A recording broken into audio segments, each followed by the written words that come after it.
विदुर नीति महाभारत का ही भाग है, जिसमें विदुर जी ने धृतराष्ट्र को लोक परलोक की कल्याणकारी नीतियों के बारे में बताया है। इन सभी नीतियों को पैराज कर आज के समय में भी कुशल नेतृत्व और जीवन के कुछ अन्य गुणों को निखारा जा सकता है।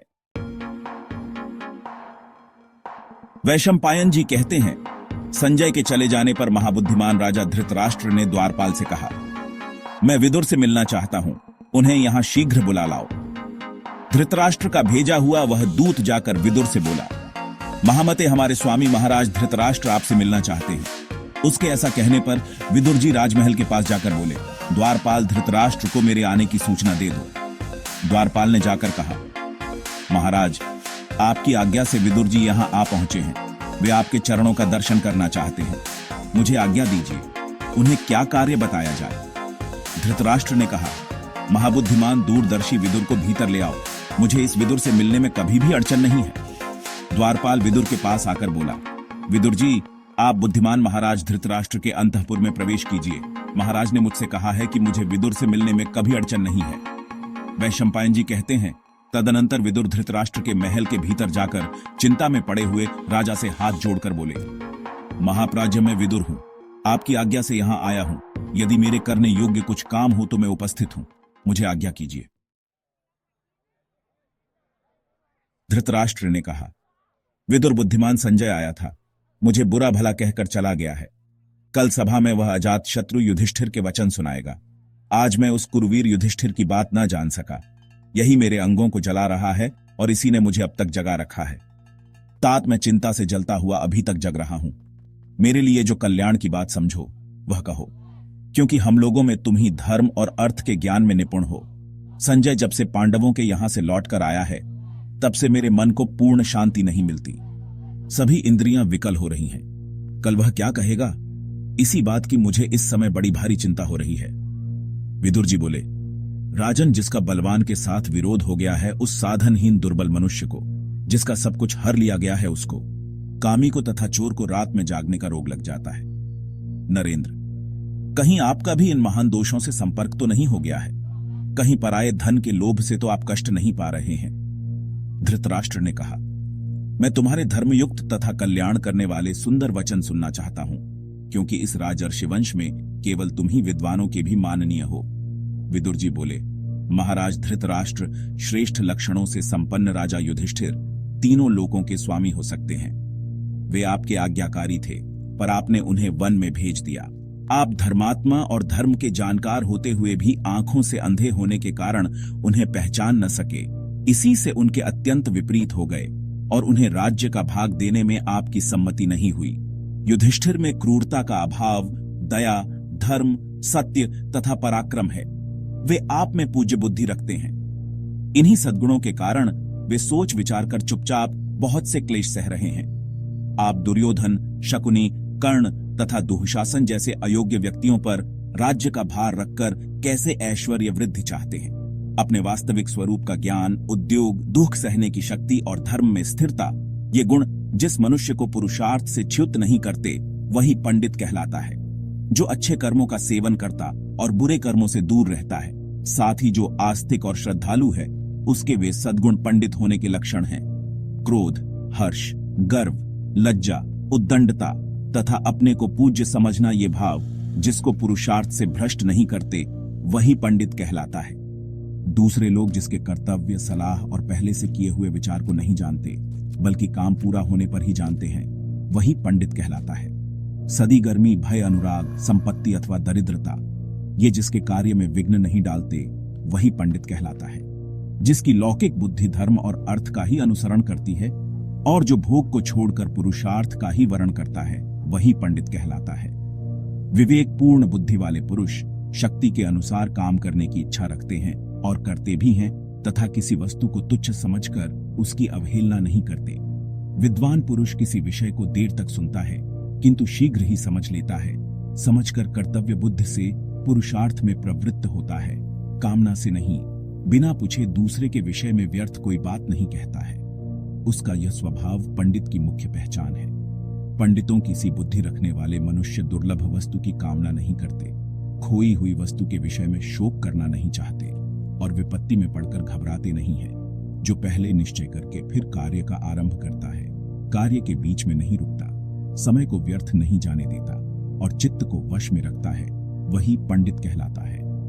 भरत कुलभूषण पंडित जनश्रेष्ठ कर्मों में रुचि रखते हैं, उन्नति के कार्य करते हैं तथा भलाई करने वालों में दोष नहीं निकालते हैं। जो अपना आदर होने पर हर्ष के मारे फूल नहीं उठता, अनादर से संतप्त नहीं होता तथा गंगा जी के कुंड के समान जिसके चित्त को क्षोभ नहीं होता, वह पंडित कहलाता है। जो संपूर्ण भौतिक पदार्थों की असलियत का ज्ञान रखने वाला, सब कार्य की करने का ढंग जानने वाला तथा मनुष्यों में सबसे बढ़कर उपाय का जानकार है, वही मनुष्य पंडित कहलाता है।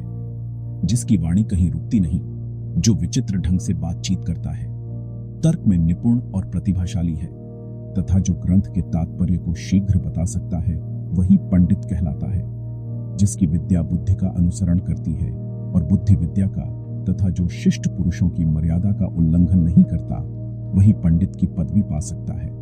बिना पढ़े ही गर्व करने वाले, दरिद्र होकर भी बड़े बड़े मंसूबे बांधने वाले और बिना काम किए ही धन पाने की इच्छा रखने वाले मनुष्य को पंडित लोग मूर्ख कहते हैं। जो अपना कर्तव्य छोड़कर दूसरे के कर्तव्य का पालन करता है तथा मित्र के साथ असत आचरण करता है, वह मूर्ख कहलाता है। जो न चाहने वालों को चाहता है और चाहने वालों को त्याग देता है तथा जो अपने से बलवान के साथ बैर बांधता है, उसे मूढ़ विचार का मनुष्य कहते हैं। जो शत्रु को मित्र बनाता और मित्र से द्वेष करते हुए उसे कष्ट पहुंचाता है तथा सदा बुरे कर्मों का आरंभ किया करता है, उसे मूढ़ चित्त वाला कहते हैं। भरत श्रेष्ठ जो अपने कामों को व्यर्थ ही फैलाता है, सर्वत्र संदेह करता है तथा शीघ्र होने वाले काम में भी देर लगाता है, वह मूढ़ है। जो पितरों का श्राद्ध और देवताओं का पूजन नहीं करता तथा जिसे सुहृद मित्र नहीं मिलता, उसे मूढ़ चित्त वाला कहते हैं। मूढ़ चित्त वाला अधम मनुष्य बिना बुलाए ही भीतर चला आता है, बिना बोलता है तथा अविश्वसनीय मनुष्यों पर भी विश्वास करता है। स्वयं दोषयुक्त बर्ताव करते हुए भी जो दूसरे पर उसके दोष बताकर आक्षेप करता है तथा जो असमर्थ होते हुए भी व्यर्थ का क्रोध करता है, वह मनुष्य महामूर्ख है। जो अपने बल को न समझकर बिना काम किए ही धर्म और अर्थ से विरुद्ध तथा न पाने योग्य वस्तु की इच्छा करता है, वह पुरुष इस संसार में मूढ़ बुद्धि कहलाता है। राजन जो अंधिकारी को उपदेश देता और शून्य की उपासना करता है तथा जो कृपण का आश्रय लेता है, उसे मूढ़ चित्त वाला कहते हैं। बहुत धन विद्या तथा ऐश्वर्य को पाकर भी इठलाता नहीं चलता, वह पंडित कहलाता है। जो अपने द्वारा भरण पोषण के योग्य व्यक्तियों को बांटे बिना अकेले ही उत्तम भोजन करता और अच्छा वस्त्र पहनता है, उससे बढ़कर क्रूर कौन होगा। मनुष्य अकेला पाप करता है और बहुत से लोग उससे मौज उड़ाते हैं। मौज उड़ाने वाले तो छूट जाते हैं, पर उसका कर्ता ही दोष का भागी होता है। किसी धनुर्धर वीर के द्वारा छोड़ा हुआ बाण संभव है, एक को भी मारे या न मारे, मगर बुद्धिमान द्वारा प्रयुक्त की हुई बुद्धि राजा के साथ साथ संपूर्ण राष्ट्र का विनाश कर सकती है। 1 बुद्धि से 2 कर्तव्य और अकर्तव्य का निश्चय करके, 4 साम दान भेद दंड से 3 शत्रु मित्र तथा उदासीन को वश में कीजिए। 5 इंद्रियों को जीतकर, 6 संधि विग्रह यान आसन द्वैधी भाव और समाश्रय रूप गुणों को जानकर तथा 7 स्त्री जुआ मृगया मद्य कठोर वचन दंड की कठोरता और अन्याय से धन का उपार्जन को छोड़कर सुखी हो जाइए। विष का रस एक पीने वाले को ही मारता है, शस्त्र से एक का ही वध होता है, किंतु मंत्र का फूटना राष्ट्र और प्रजा के साथ ही राजा का भी विनाश कर डालता है। अकेले स्वादिष्ट भोजन न करे, अकेला किसी विषय का निश्चय न करे, अकेला रास्ता न चले और बहुत से लोग सोए हों तो उनमें अकेला न जागता रहे।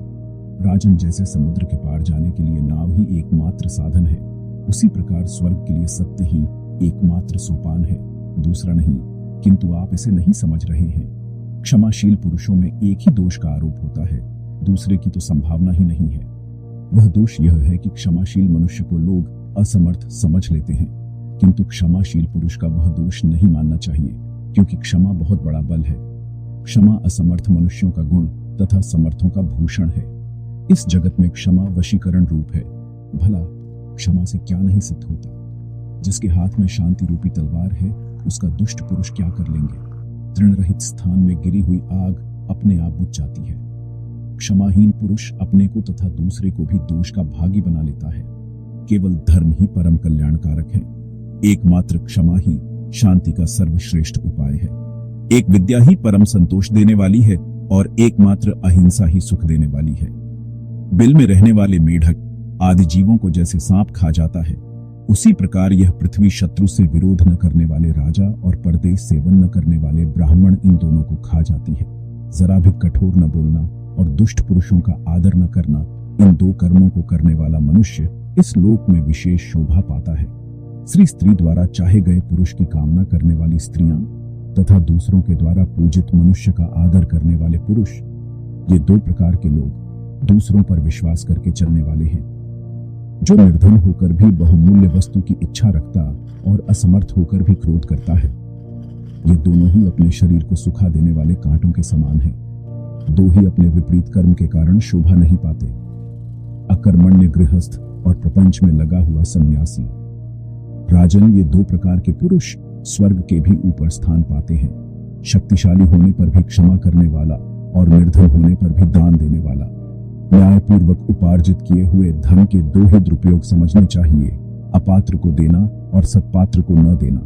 जो धनी होने पर भी दान न दे और दरिद्र होने पर भी कष्ट सहन न कर सके, इन दो प्रकार के मनुष्यों को गले में मजबूत पत्थर बांधकर पानी में डुबा देना चाहिए। पुरुष श्रेष्ठ, ये दो प्रकार के पुरुष सूर्य मंडल को भेद कर ऊर्ध्व गति को प्राप्त होते हैं। योगयुक्त सन्यासी और संग्राम में लोहा लेते हुए मारा गया योद्धा। भरत श्रेष्ठ, मनुष्यों की कार्य सिद्धि के लिए उत्तम, मध्यम और अधम, ये तीन प्रकार के न्यायानुकूल उपाय सुने जाते हैं। ऐसा वेद वेत्ता विद्वान जानते हैं। राजन, उत्तम, मध्यम और अधम, ये तीन प्रकार के पुरुष होते हैं। इनको यथायोग्य तीन ही प्रकार के कर्म में लगाना चाहिए। राजन, तीन ही धन के अधिकारी नहीं माने जाते।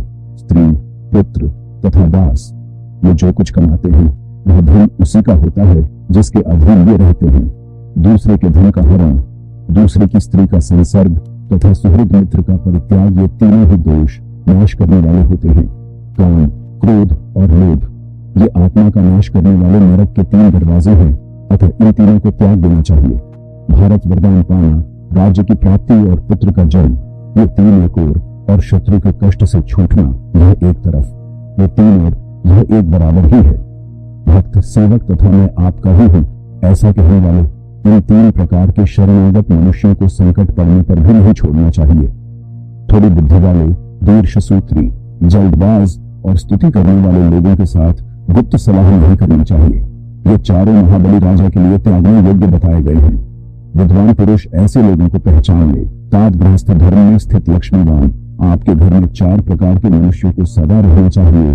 अपने कुटुंब का बूढ़ा, संकट में पड़ा हुआ उच्च कुल का मनुष्य, धनहीन मित्र और बिना संतान की बहन। महाराज इंद्र के पूछने पर उनसे बृहस्पति जी ने जिन चारों को तत्काल फल देने वाला बताया था, उन्हें आप मुझसे सुनिए। देवताओं का संकल्प, बुद्धिमानों का प्रभाव, विद्वानों की नम्रता और पापियों का विनाश। चार कर्म भय को दूर करने वाले हैं, किंतु वे ही यदि ठीक तरह से संपादित न हो तो भय प्रदान करते हैं। वे कर्म हैं आदर के साथ अग्निहोत्र, आदर पूर्वक मौन का पालन, आदर पूर्वक स्वाध्याय और आदर के साथ यज्ञों का अनुष्ठान। भरत श्रेष्ठ, पिता, माता, अम्म, आत्मा और गुरु मनुष्य को इन 5 अग्नियों की बड़े यत्न से सेवा करनी चाहिए। देवता, पितर, मनुष्य, सन्यासी और अतिथि, इन 5 की पूजा करने वाला मनुष्य शुद्ध यश प्राप्त करता है। राजन, आप जहां जहां जाएंगे वहां वहां मित्र, शत्रु, उदासीन, आश्रय देने वाले तथा आश्रय पाने वाले, ये 5 आपके पीछे लगे रहेंगे। 5 ज्ञानेंद्रियों वाले पुरुष की यदि एक भी इंद्रिय छिद्र, दोष युक्त हो जाए तो उससे उसकी बुद्धि इस प्रकार बाहर निकल जाती है जैसे मशक के छेद से पानी। ऐश्वर्य या उन्नति चाहने वाले पुरुषों को नींद, तंद्रा, ऊहना, डर, क्रोध, आलस्य तथा दीर्घ सूत्रता, जल्दी हो जाने वाले काम में अधिक देर लगाने की आदत, इन 6 दुर्गुणों को त्याग देना चाहिए।